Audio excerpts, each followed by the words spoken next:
Today we have the 2021 Skoda Enyaq. This vehicle has done just over 41,000 miles. It has an automatic transmission and a fully electric motor.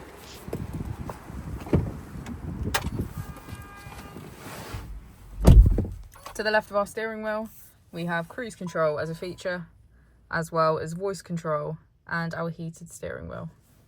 On the right, we have assist and automatic headlights.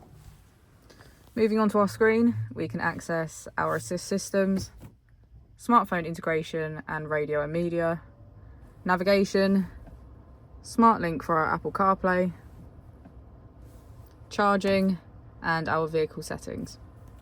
If we put the vehicle into reverse, we can see that it comes with a parking camera with parking sensors. As we go into the back of the vehicle, we can see that all of our seats have a black leather trim.